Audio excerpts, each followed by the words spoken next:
Do you have big goals and dreams for yourself, but find that you've lost motivation and you've lost your drive? Well, don't worry about it.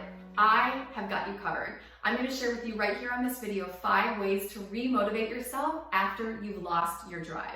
My name is Sarah Mueller and I'm a success coach. I help ambitious women to create bigger and better things in their life so that they can lead meaningful careers, raise thriving children, and be a connected partner. We talk about these things all the time on this YouTube channel, but particularly here in this video, I'm going to share what has helped me, because I have also had big goals, big dreams and ambitions, and found myself a little lack of motivation, a little tired, a little burnt out, feeling like everything's too hard. I've been there before, I get it.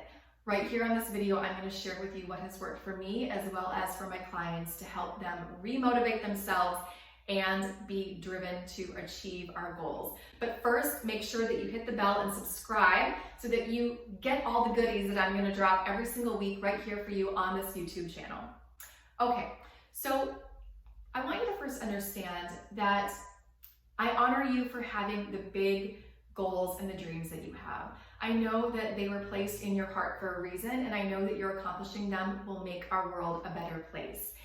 And what we have to understand for number 1 is that you shouldn't beat yourself up when you are lacking motivation and drive, okay? This happens to the best of us. Even the most successful among us lose motivation from time to time.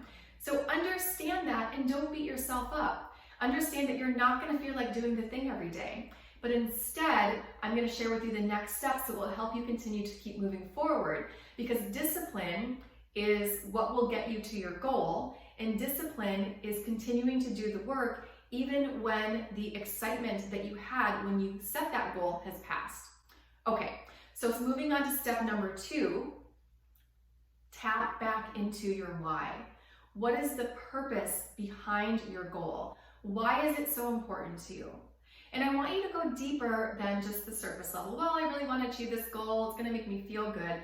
Well, go deeper than that. You should be able to write at least 3 paragraphs on why attaining a goal is so important for you. So let me share a couple examples of this so that you can better understand what I mean here. So I had a goal of writing my first book. And on the surface, when asked why this is important to me, I could answer, well, I know that I have a lot of great experiences that I can share with the world that will help people. Well, let's go deeper. Why is that so important? Well, because I really want to support women. And I find that a lot of women feel that they can either have a big career or be an awesome mom, and I don't want them to have to choose. I know that they can have both. So as I tap into my love for women owning their power and having both a badass career and being a badass mom, that gets me excited, because I know that when women are contributing to our businesses, when they are building their own businesses, they are making our world a better place. So that is the why. They're also helping their children to thrive and be those change makers when they become adults. So another example to help you understand, to dig deeper into what your why is for your goal and why it's so important is, let's say you have the goal of buying a vacation home in the mountains for your family. Well, when you first are asked, well, why is this important to you? You might say, well, I really like the mountains and I think it would be a fun thing for me and my family to do. Well, as we keep asking why, as we keep writing it out and go deeper and deeper, you'll probably find that the underlying why for your goal is that you want to have a place that your family can create great memories together. You love the mountains. You have great memories of your own childhood in the mountains, and you want to have this space where these memories can be created that will fill your heart and make you feel good.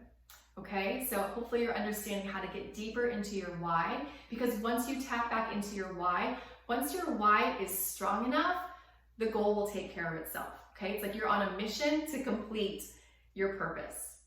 All right, number 3, remember who benefits from you achieving your goal. So of course, we're all very egocentric people, but when we get out of ourselves and we think about the ripple effect that our goal has on everyone else, that can put some more momentum behind us. So my book, for an example, like, yes, I will feel very happy once my book is published, but it's going to affect so many other women. It's going to affect their families. It's going to affect their children. It's going to affect their businesses. I can see the ripple effect taking place. It's also going to affect my family because it's helping me to build my business and provide abundance and support for my family. Let's look at the example of buying a vacation home in the mountains. Well, yeah, you yourself are going to feel great when you're hanging out looking over the beautiful view of the mountains in your vacation home, but it's going to impact your children and your partner and your parents if they're still around and able to come visit. And it will impact your friends who you let use your vacation place in the mountains. It's going to ripple out into so many other people. So not only thinking about yourself, remember who will benefit from you achieving your goals. Number 4, the way to stay motivated is to look only at the one baby step goal that is right in front of you. Because what often happens is us big high achievers that have these great ambitions, we look at our goal and it's like getting to the bottom of a mountain and looking straight up and thinking, OMG, I have to climb this whole mountain. And sometimes we don't even climb the mountain because it just looks like too much work when we're looking at the huge goal of climbing the mountain.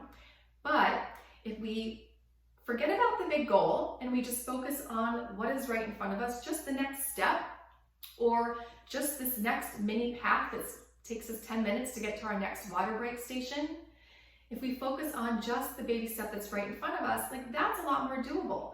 So we can continue moving forward. So let's look at my wanting to write a book example and put this tip into play. So if I woke up every morning and I sat down at my computer and I said, I've got to write a book, I would freeze. I would not be motivated. I would probably go procrastinate and do something else.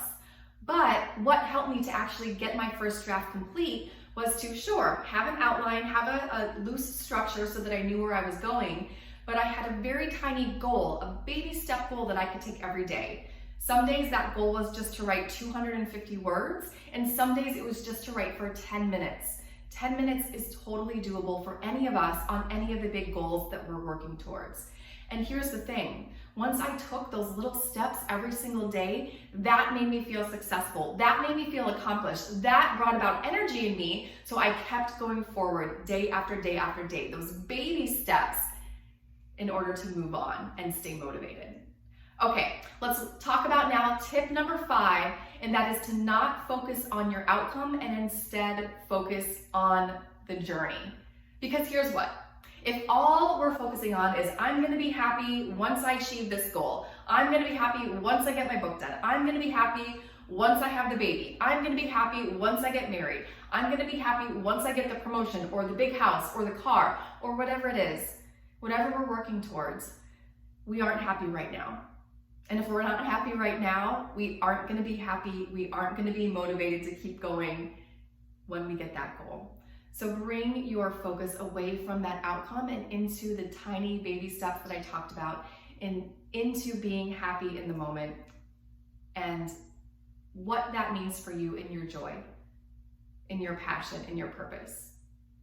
Okay, my friends, that's what I've got for you this week. Make sure to drop in the comments below what was the most important tip for you to get yourself remotivated so that you can be up to those big things and accomplish those big dreams that I'm so glad that you have for yourself. Let me know below, I can't wait to see. And also please click like if you liked this video, and make sure to subscribe if you haven't, because we will be dropping new videos every single week to help you up-level your life. And finally, if you want to go deeper, visit my website, joydiscovered.com/resources, and you'll be able to get a bunch of free stuff from me. Time management guidebook, self-care guidebook, how to meditate, a training on balance and success. You are on your way, and I'm so excited for you, and I will see you next week.